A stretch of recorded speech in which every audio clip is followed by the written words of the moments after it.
Welcome to World 8, the Blood Moon. Though its name would imply that this world would be set at nighttime, it's actually daytime since you can see Coffee Bean is available on the plant selection screen.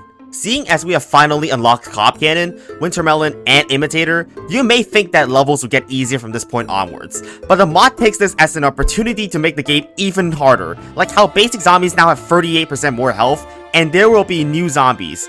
Meet Sunflower Zombie, which spawns 3 graves stacked on top of each other every 4 seconds. We're pretty much never getting rid of all the graves at this rate. It also has as much health as a Buckethead, so it will take a beating to kill, but we now have Cob Cannon, which can instantly kill it. However, watch closely what the Cob shot hits when it lands.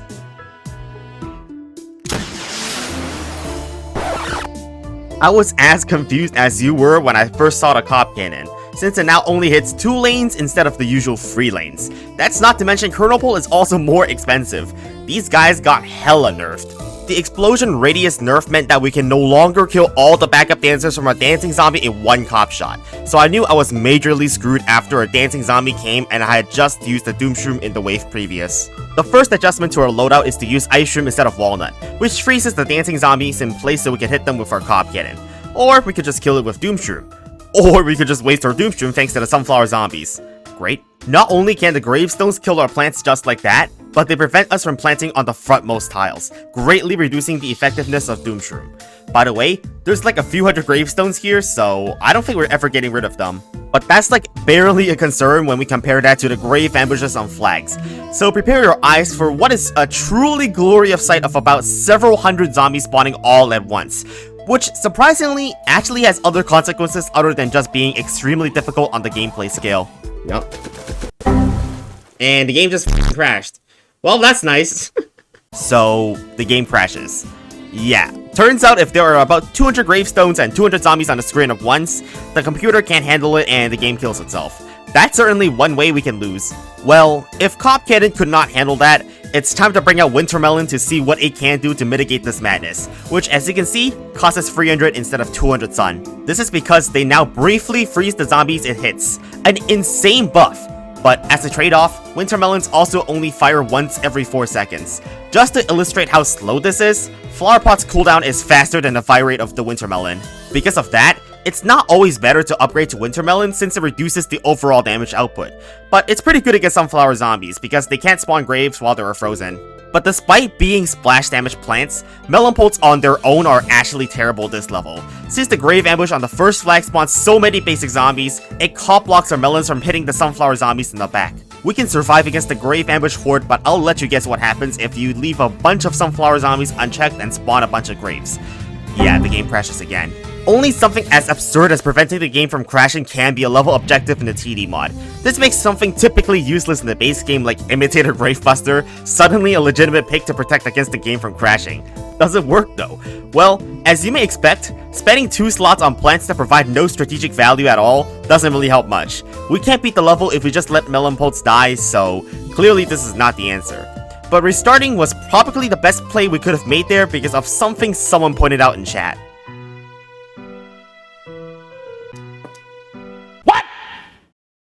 Yeah, as if this mod couldn't get weirder.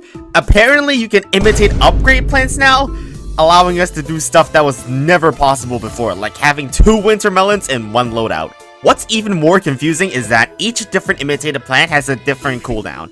For example, imitated Winter Melon has a cooldown 10 seconds shorter than the regular Winter Melon, adding a whole new layer of complexity of what plants to choose, because sometimes you want to imitate a plant even if you're not trying to duplicate a seed packet. And by the way, I only realized this when editing this video, so please don't flame me in the comments for not using the imitated version of plants later on in this video. But using imitated Winter Melons may have actually backfired, as I ended up spending most of my sun on them instead of Gravebusters. So the game crashed before the first flag even appeared. Oops. But there is another upgrade plant that is much better when imitated. Cob Cannons. Since they are instant kill generators, the earlier we plant them, the more value we can get from them. And the more instant kills we have available at any time, the faster we can kill off the Sunflower Zombies, meaning the fewer graves that will end up spawning. More importantly, using Imitator allows us to get 8 Cob Cannons before the first flag, so we can instantly detonate all the zombies from the grave ambushes while still having enough explosives in the bank to defend the upcoming waves. However, remember that once dolphin riders enter the water and ride on a dolphin, they become invulnerable. So if we don't kill them before that, we are royally screwed against the golden dolphin riders, which will destroy our entire water lane. And against dancing zombies, we have to preemptively launch our cop shot before we even see them if we want to not waste additional shots at the backup dancers. This level is going to need some insane precision if we want to beat it. Now, if you did everything correctly and killed all the dancing zombies properly, like I did in my next run, which required quite a bit of focus, then comes the actual part of the level. Halfway between the first and second flag, a message will tell us that the blood moon is now rising. During the blood moon, dancing zombies have a 50% chance to revive themselves, and dolphin riders can use their dolphin jump twice, while all plants in the water lane take passive damage from the depths of hell. That's not even all. The blood moon also gives every zombie a double speed boost. Holy sh**, was I underprepared for this absolute slaughter of our defense, and we didn't even stand a chance against that. Is there even a way to counter the blood moon rising? Well, you could just bring in more instant kills to get extra coverage, but it's still down to RNGs whether you get to live or lose the game most of the time. Even if I hadn't been screwed by RNGs there, we still wouldn't have lived because the game crashed the wave right after, since there were too many graves again. How the hell are you supposed to counter the dancing zombies just randomly reviving itself sometimes? Game mechanics like these are not even a matter of difficulty scaling anymore, and are only meant to artificially increase the difficulty rating. And if I somehow find a way to resolve the blood moon dancing zombies, I still haven't considered how to not crash against sunflower zombies spawning too many gravestones.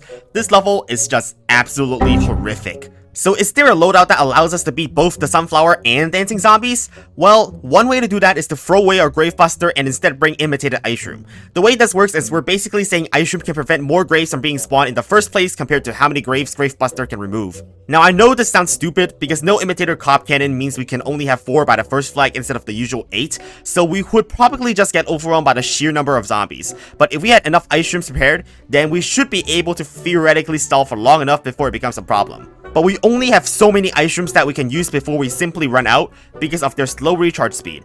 And it ain't pretty because we now have to overspend on defense since we don't have enough Cob Cannon shots to kill every zombie. And then, oh wait, turns out you don't have infinite sun. And you can kiss your ass goodbye now because there's no way one twin sunflower will generate enough sun for you to keep planting more ice shrooms and cherry bombs or whatnot. Now pair that with the blood moon rising, you have a peculiar situation that I would like to call you are completely screwed and you are done for. Because you can quite literally do nothing now except for watch yourself lose. I love that. And that's really besides the point. Because, well, I guess the gameplay can speak for itself.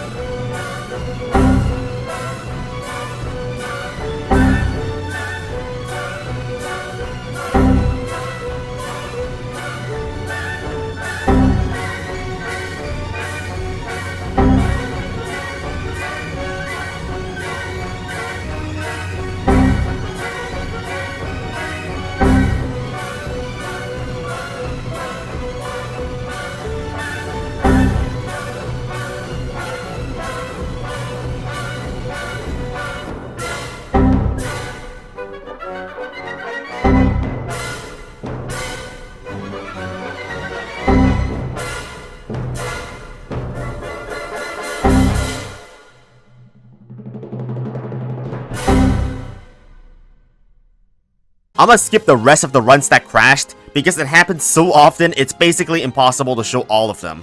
Let's just talk about the different variations of the imitator ice shroom loadout.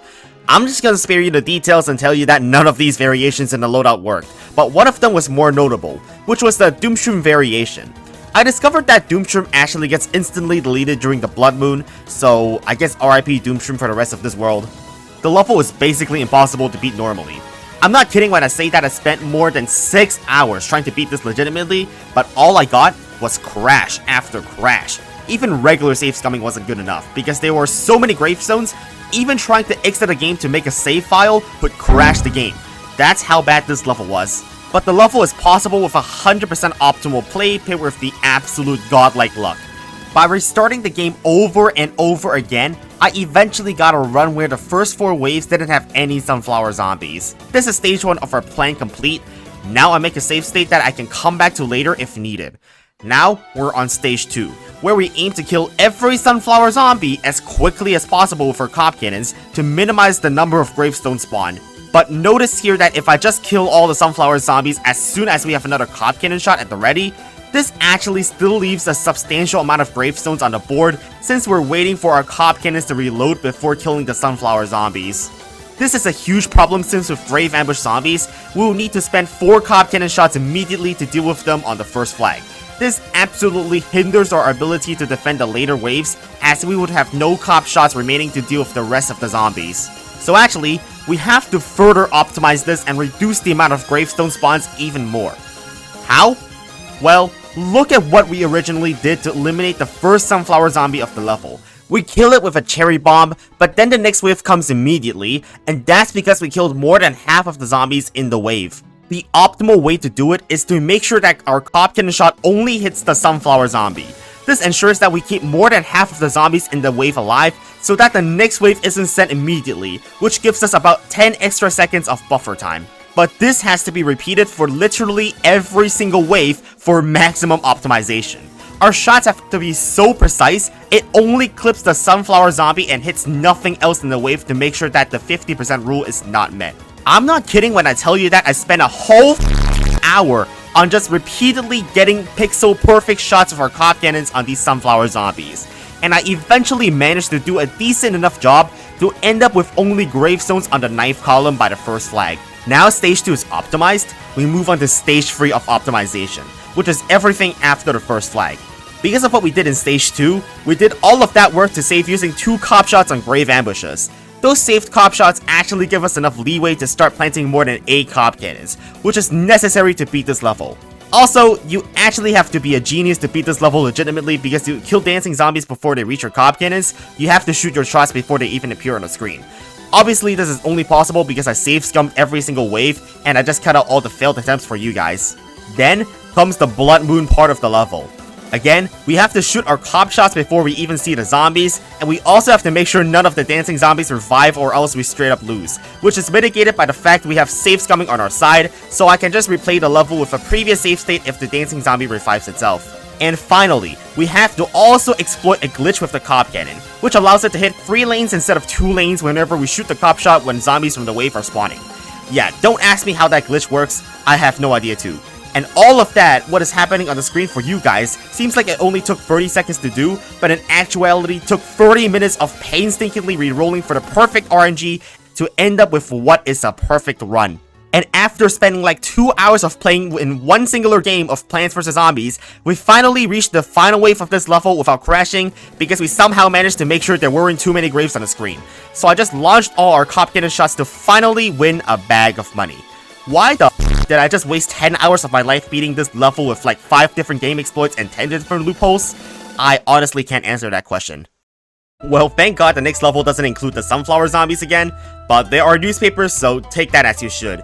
So you might be wondering how can this loadout somehow beat Hypno Coneheads, but the trick is, we don't. They only show up in World 6 and 7, so we won't be worrying about them anymore. But there's also some bad news. All previously ground exclusive zombies can now spawn in the water, including newspaper zombies, so we'll have to defend the water as much as we do on the ground as well. Catapult zombies from this world and onwards now also shoot much faster, as if they're on steroids. It looks really goofy, but it's actually completely harmless as long as we have some umbrella leaves. I wouldn't let my guard down just yet since we haven't seen the Blood Moon abilities of newspapers and catapults, but turns out they don't have one. So what originally looked really difficult is actually just a nothing burger. The final wave was pretty uneventful as well, and so I managed to beat the level on our first attempt. But I don't know whether I would say the same about the next level, which brings back both Jack-in-the-Box and Ladder zombies. Last time these two came together, it required a 1 in 30 million chance to beat. Against Jack-in-the-Box and Ladder zombies, I went with the obvious Gloomshroom Magnishroom combo. Magnishroom removes all the metallic objects, and Gloomshroom's high group damage vaporizes the rest of the zombies pretty easily. But balloon zombies are a different story since we have to kill them using Blover, and if there is even just one wave that spawns too many of them, the next wave can be sent immediately since one Blover use could kill half the zombies on its own, which can be completely devastating as you can see here. Without 2 columns of Magnishrooms, we won't be able to reliably counter Jack-in-the-Box zombies, which is especially impactful since they now summon Jalapeno zombies in 3 lanes upon self-detonation during the Blood Moon. Remember guys, this is fair and balanced. And if that sounds bad enough of a change, I'm here to tell you, it gets worse. Gargantuars during the Blood Moon now throw random zombies instead of imps. Any zombie in the game. And I'm sitting here, wondering how you're supposed to stop a full health football zombie thrown into the last column of your defense with no instant kills in your loadout. I guess you don't. So the first order of business here is shifting our defense 2 columns backwards, allowing us to stall out the waves and get more blowovers to defend against balloon zombies. This actually worked, and we managed to keep our defense intact until Gargantuars came. Now, I originally thought Gloom Shrooms could kill Gargantuars if we just spam flower pots to halt them in place in front of our Gloom Shrooms, since that had worked previously, but during the Blood Moon, Gargantuars have a faster swing speed, making it much harder to stall out. They can easily smash their way through our defense, destroying our Magna Shrooms, causing us to lose against the Jack-in-the-Box zombies again. Well, I didn't directly lose by dying there, but it was impossible to win since I had no stun to defend the final wave as a result of those Jack-in-the-Box explosions. Now, it could be really easy to just say, run Doom Shroom, which would have one-shot the final wave by itself in the last game. However, since Doom Shroom is unusable during the Blood Moon, bringing it instead of Cherry Bomb seems to be not that good of an idea, especially if the latter would have actually saved us here. So I switched back to Cherry Bomb afterwards to see if I could have played better and lost fewer plants to beat the level. All was going well until RNG just punished us by teleporting this Ender Conet directly into our house, because I spent a blowover. Welcome to Plants vs Zombies Dumb Luck Edition. And certainly, I'll admit luck can be a major deciding factor in whether we win or lose games. This was evident as in my next run, I was almost certainly cooked against this train of Gargantuars at the bottom lane, but thanks to RNGesus once again, an Ender Conet teleported past everything straight into the roof cleaner, which activated it early and saved the entire bottom lane. Coincidentally, the Blood Moon ended at the same time, slowing down everything back to normal speed. Somehow, the 2 Gargantuars in the next wave also ended up in the non-Gloomstream lanes. That's some super lucky stuff there. This basically allowed us to make it to the final wave unscathed, and somehow, I lucked out again because there were only 3 Gargantuars in the final wave and 2 of them were in the lane with a roof cleaner, so I just spent 2 cherry bombs on a Gargantuar in lane 2 to kill it, and I beat the level. Strategic icon right here, displaying the most skill-based gameplay ever. Now, if you thought the Gargantuars were bad enough last level, yeah, I think you can see where this could be going. The first thing I immediately thought of when seeing Zombonis and Giga Gargantuars are Cob Cannons, as their insanely high healths mean that we can only counter them using sheer destructive force. However, the strategy of imitated Cob Cannon from level 8-2 has absolutely no way of defending itself from the Gatling P zombies. With no wall plants in our loadout, flower pots can only provide limited protection before the Cob Cannons get systematically eliminated. Just too many zombies and with no defense left, this level is definitely going to be a tougher one to crack, it seems. The first change we make in our second run is to include Walnut, as we definitely need some protection so Gatling P zombies can't just wreck us. It did a pretty decent job at doing just that early on. But in practice, Walnut was not that good since it reduced our total number of Cob Cannons as we had to make space to plant a line of defensive plants. Without enough explosive power, we could not kill off all the zombies, so we just didn't have enough defense and ended up losing again. Now, my first thought after failing to protect our Cob Cannons was to ditch Cob Cannon. I mean, Gatling P zombies can inflict damage to us if we just don't have anything for them to hit. This was a terrible idea, by the way. I don't even know why I considered this, but I would have to say, it did create a really funny moment. Okay, here. Bye, have a great No, time! are you kidding me, man? Bro! Watch this switch lanes again, and then I'll be hilarious. You have got to be kidding me! What? Come on, man. Bro. Nah, mate. Mate. Nah, it's gonna switch lanes again or something. No, freaking. Are you kidding me right now? Are you kidding me right now? Bro. You have got to be trolling me. What is that? Are you? Come on, man. Well, I would say that this is a pretty unwinnable situation for us. Would you agree with me? Now that's a pretty good sign I should reconsider my options again, so I went with Chompers as my main DPS in my next run to see what they could do here. But I failed to consider that bringing in Chompers would then also require me to bring both Walnut and Magnashroom to counter Gatling P zombies and Digger zombies respectively. We then also have to factor in the fact that gravestones are blocking quite a lot of planting space, meaning there's practically no space left for sunflowers. In fact, we soon ran out of sun to plant more walnuts, so this definitely can't be the way to go. Though seeing as strategies involving Chompers or conventional instant kill spam both failed, the only reasonable strategy we should try are variations of Cob Cannon strategies. However, as soon as Digger zombies start showing up, We just don't have enough explosives to kill them off because everything recharges so slowly. This allowed the Diggers to spawn bucketheads on top of our Cob Cannons and destroy them, so this was definitely not an improvement. But what are we really missing out on these runs? It's just a reliable counter against Digger zombies. The best solution to that problem is Potato Mine, which can eliminate them before bucketheads are even spawned. This is a massive deal since Potato Mines allow us to kill Digger zombies without causing any collateral damage on other zombies in the wave. This means we can defend our Cob Cannons while stalling out every single wave, giving us extra time for Cob Cannons to regenerate more shots. Those extra seconds we get every wave are what really counts. Squeezing out that one extra Cob Cannon shot is what makes the difference to keep our defense intact for one more wave. But this only lets it make it 1 or 2 waves further. In the face of the incoming army of Gatling P zombies, it seems like they will overwhelm our defense. And if our Cob Cannons are going down, it looks like we will have no chance of beating the level. Right now, we're on track to lose because the final wave of Giga Gargantuars is unstoppable since we won't have nearly enough explosive damage to defend them. But remember the most valuable asset of all, the roof cleaners. Since we managed to stall the 2 extra waves of Potato Mines before our defense got vaporized, now in the next 2 waves, there won't be any zombies spawning in those lanes. And since this is the wave before the final wave, it means that the final wave now won't spawn anything in those lanes without roof cleaners. This is how in short levels, we can simply exploit lawnmower game mechanics to cheese out waves that would otherwise be incredibly difficult. And I imagine you can see how we just win now. So I'll just speed up the gameplay now and let's move on to level 8-6. Level 8-6. It's now time for, jalapeno zombies. Every time they show up, our entire defense gets completely obliterated because of how volatile they are since they explode 5 times quicker in this mod. But this level is the first time we have Winter Melons unlocked against jalapeno zombies, so I'm hoping they will help us out because nothing else other than instant kill spam has been viable against them. And Winter Melons certainly did not disappoint us in the early game. They did very well against football zombies with their freezing effects, and we didn't even need any wall plants. But does the Winter Melon freezing effect stop the jalapeno zombies from exploding? No, they don't. The jalapeno zombie literally exploded before it even went into the water. That's how ineffective Winter Melons are against them. And I guess you could expect what was left of our defense by the end of this level. Literally nothing. Well, I was the first one to call that out from a mile away. But if you just need to doubt me even more on how ridiculous the jalapeno zombies are, even chompers are ineffective at stopping them. Their high health and extremely short fuse are simply impossible to deal with using any attacking plan. So I decided to try out a new strategy in my next run in hopes of finally finding a solution to jalapeno zombies once and for all.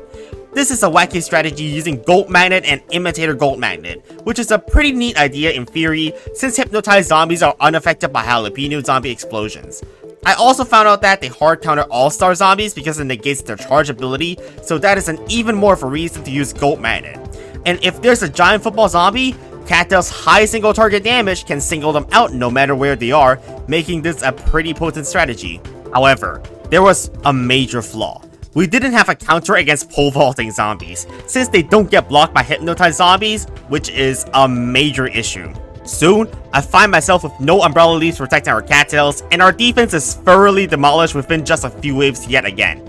This time, there weren't even jalapeno zombies that showed up, so it just goes to show that this strategy is also not viable for this level. So once again, we had to return to our old trusted friend Cob Cannon, which can clear out the early game very easily just like the previous levels where we have used it.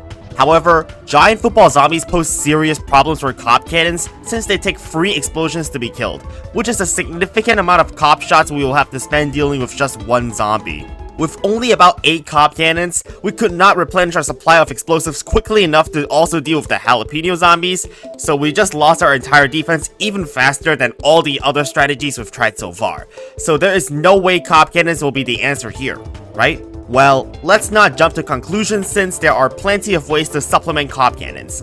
Magnetrum is one of them since we can remove football helmets to make football zombies die in one hit instead. But Magnetrum did not provide enough value to be worthwhile. Giant football zombies without a helmet still require 2 more Cob shots to be killed, and with only 8 Cob Cannons, we're still a bit off from having enough Cob shots to defend off both the football and jalapeno zombies. Another approach we can take is to make our Cob shots more efficient. We can do that by bringing in Touhou to block off the all-star zombies, grouping them up with the slower zombies in the wave, so we can hit more zombies with the same Cob shot. Though Tall Nut survives an all-star charge, it comes with its own problems, the biggest one being that it moves towards the right after being planted. So against giant football zombies, it doesn't stall for long enough and we still end up losing our Cob Cannons. But one plant outclasses both Magnishroom and Tall Nut, which is Pumpkin, since it stalls the football zombies and also transforms into a squash upon death. However, one often overlooked part of Squash and Pumpkin is that they have a 25% chance of freezing all zombies upon squashing, which is an unreliable but powerful effect.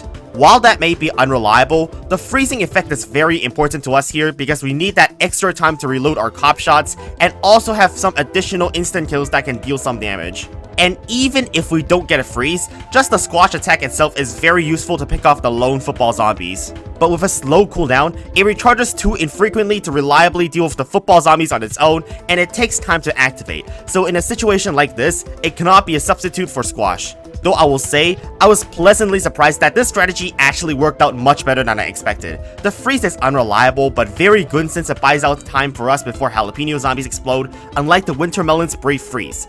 However, this will only work if we can somehow defend our Cob Cannons from this onslaught, and I don't really see a way of doing this. Or can we? Instead of going for Imitator Cob Cannon, we can actually go for Imitator Squash instead, which sounds dumb, because why wouldn't you want 8 Cob Cannons by the first flag? Well, turns out, we don't need that many Cob Cannons since Cherry Bomb is goated. We can then further optimize the amount of Cob shots we need to spend by simply getting lucky with our Squash and freezing the zombies. But this run really didn't fully showcase the power of the squash because we were extremely unlucky with them. You'd expect at least one of the squashes here to freeze this next wave, but we went 0 for 4. Then, Bungie zombies came and destroyed 2 more of our quote-unquote squashes, and the next squash we placed also didn't freeze. That's just plain unlucky that we got no freezes from 7 squashes in a row. In fact, we will not get another freeze for 2 more waves, but I think you can see that we have a bigger problem by then. So, how do we beat this level? Well, a famous person once said that Seiinity is doing the same thing over and over again, but expecting different results. So I guess I'm an insane person then, but for a good reason. You see, since Squash's abilities to freeze is luck-based, if we just played this level enough times, there will eventually be a run where we get enough lucky freezes to beat the level. If that sounds completely stupid, that's because it is. If the pumpkin I just showed you froze the zombies, this pole vaulter would have been caught in the explosion of the cop shot, but now we lose the Cob Cannon. In fact, we actually lost because there was a second pole vaulter in the same wave who leapt past our roof cleaner and straight into our chimney. Well, isn't that a great way to end it? Even after multiple attempts to try and improve on our Cob Cannon usage, I still seem to struggle against the pole vaulters no matter what I did. But time is on our side, and we can play the level again. After an hour long of grueling attempts, I finally had a glimmer of hope when I made it to the Blood Moon with 4 of our Cob Cannons still alive.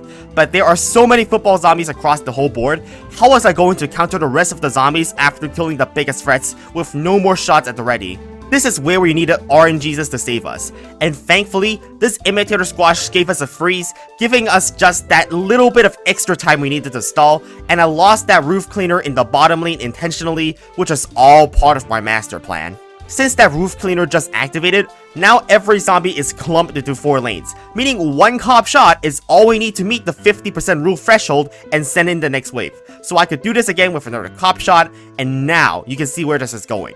I'm just rushing every single wave as quickly as possible in a sprint to try and get as much roof cleaner value as possible, while using Squash and Tangle Kelps to clean up as many of the stray zombies as I can. And now, when we do get overwhelmed, we can have roof cleaners to wipe out multiple waves of zombies at once. And by simply protecting the top lane's pool cleaner, we can use it to clear out the rest of the zombies in the final wave. With the Blood Moon being over, we can easily stall everything out, and now just squashes or pumpkins are enough to clean up the stragglers. On the final wave, just 2 Cob Cannon shots are required and we clear out everything on the ground, and that, ladies and gentlemen, is how we beat level 8-6.